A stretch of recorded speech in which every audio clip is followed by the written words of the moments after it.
We only have 3.5 minutes. Only that? Mm-hmm. How come? I have an interview to do, and I'm happy it's only 3.5 minutes. So talk where you want talking at that time. Question. That question. I heard you on Mr. Brown the other day, because you know me not leave it. Brown named the director of election. Mm-hmm. Glasspool. Yes. It is that is how it's supposed to be done in a perfect world. But it is not so. Did I ask him about a perfect world? No, I don't know what you're asking. That Jamaica? He was telling you the process.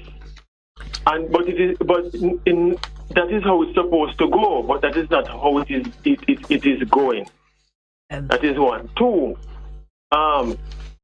it is the same way, as me tell you, them put on the people and on the list, and the same way they go out with the camera and take picture with some people, but those who they choose to give the 150,000 and to move the votes on election day, to make one whole heap nice at the constituency, make one whole heap nice on social media. Those people, they don't take photos with them because for them house no damage. It is the same people that you say apply online to get the COVID grant, but those who make one whole heap nice on election day, move the people them and make one whole heap nice at the constituency, put on the green, them the people never apply online. So what we want, we don't want to hear the lip service. I want them to put measures in place. Why don't you line up some of the people who can provide evidence of what you're saying, so I can advise you what appropriate body you need to report to? No, I don't need to, because they know them. They just need to stop it. Listen, Miss Cook. Don't come talk here without evidence. Just say I have 3 minutes. 2 now. And I'm telling you, it doesn't, not because I don't give it to you here, doesn't mean that I don't have evidence, because if I don't plan to leave Jamaica, but if you want to force me out of Jamaica, I can give you the evidence. Because the councillor dead over Portmore and Desmond never got a funeral. How that come in? You told me that already. We dealt with it. You have a minute and a half. Give me something fresh. I'm not giving up my life so careless. For the people like you, he that love his life, who know what is happening and pretend to what the 150,000 I check me a copy of it. So what if you have a copy of a check? What's the point? All right, so I'm telling you, don't try to tell me. What is the value of a copy of a check? What is the value of a copy of a check? Because the people in the panel, they know so they don't have no house. But what is the, listen, you have 1 minute. Give me something fresh. Give me something fresh. Them house never damp. You're eating the dogs. You're eating the cats. I'm supposed to give you something fresh now. You're eating the pets. Yes, there's no, and I'm telling you evidence out there, they don't have no house. They don't have any house. That is what they are doing. So when you have MP and cabinet minister come out and talk about it is not so. It is so. You have 1 minute to complete this call. Give me something fresh. I'm gonna give you something stale. That is why the census can't done. Because them they take up census, they must scrutineer, they ask people who they vote for in the last general election. In the census? I have evidence of that. I have the video. That is not an appropriate question. When you come here and you talk about people to give and people and they pretend as if you don't know that it is happening. Pretend. People have evidence, but people are afraid to lose their life. If that is a question that was asked, it is not a question that was approved by anybody taking the census, because that's not the information you're collecting.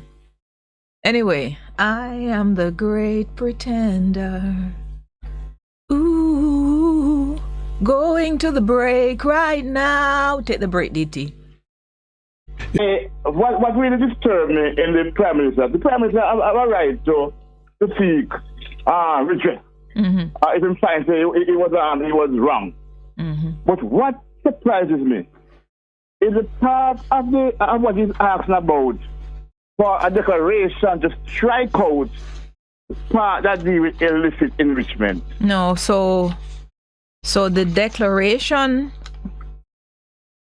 J a declaration that Section 14.5 of the Corruption Prevention Act is unconstitutional and should be. So the court is not, they're not asking the court to strike it down. They're asking the court. Well, but the shields for him. And I'm sure. No. Hold on. No, hold on a second. The basis on which he says that, let's continue. He's saying he wants it declared to be unconstitutional and should be struck down insofar as. Hold on. You get kitchen it. No. Hold on a second. Insofar as it breaches the applicant's due process rights as guaranteed by the charter. Rubbish. No, it's not rubbish. By the imposition of a reverse burden requiring the applicant to prove an essential element of the offense of illicit enrichment at the investigative stage. No, hold on a second. No. The whole thing is important. No, I'm looking. It does not make sense to read it out. Because I'm not reading. I'm not actually reading it for you. You know. I read it out already, and other people read it out. The fact of the matter is for our Prime Minister to be asking for that to be deemed unconstitutional just because even him calling it. No, he's asking it to be deemed unconstitutional because the Corruption Prevention Act was passed in. You know see it before? No, hold on. Even if he saw it before. Why is now you want to strike out? Because he's explained it to you, but you're not listening to why he's asking for this process. No, but this is. No matter what Jamaica say. We know the reason why I wanted to go. No matter what him say. If that talk to this guy drop a ground. That's the point. We know why he wanted to be That's the point. The truth is of no moment to you. You see the next point. Mm-hmm.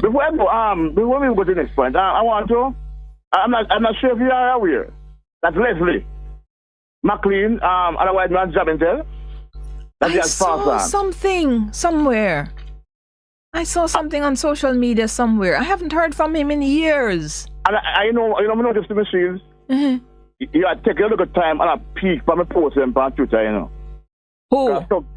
You got some time to put something on Twitter. No. Come and talk about them, you know. No, John. In fact, I have so little time to engage on social media. What is your handle at the moment? I don't even know what it is.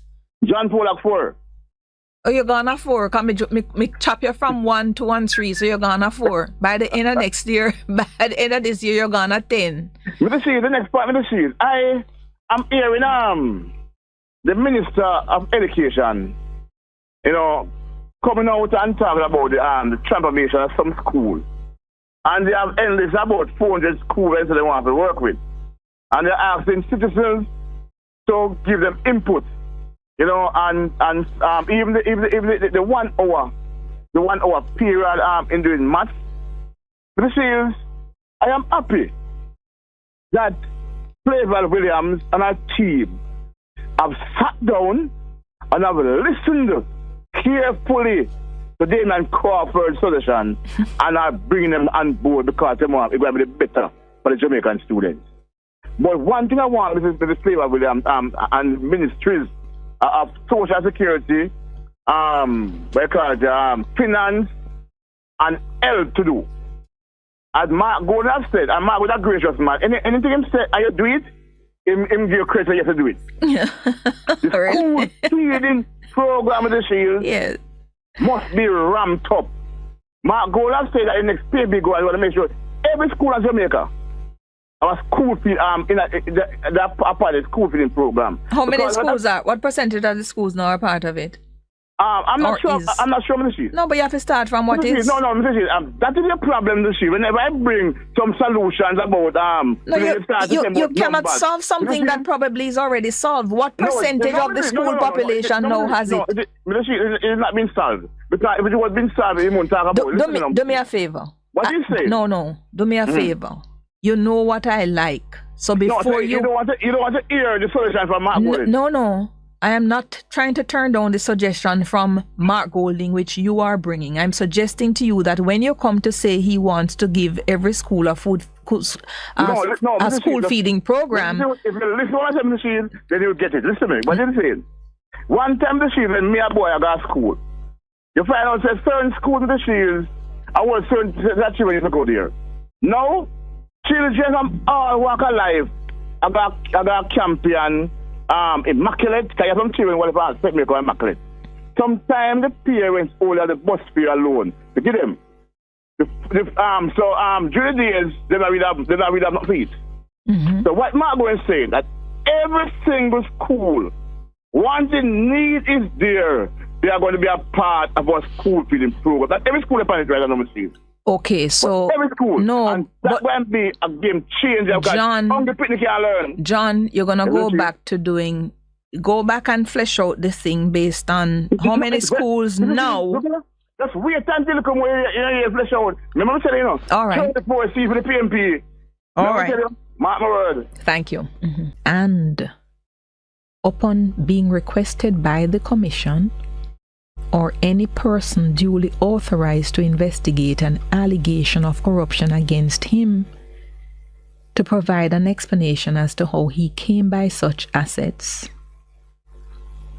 Where he fails to do so, or gives an explanation which is not considered to be satisfactory,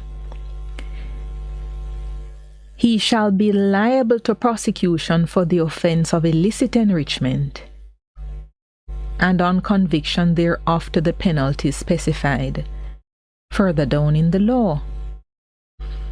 And there's a 5A that says it shall be a defense to a person charged with the offense of illicit enrichment to show the court that he came by the assets by lawful means. So the declaration that is sought is that section 14, subsection 5, which I just read, of the Corruption Prevention Act is unconstitutional and should be.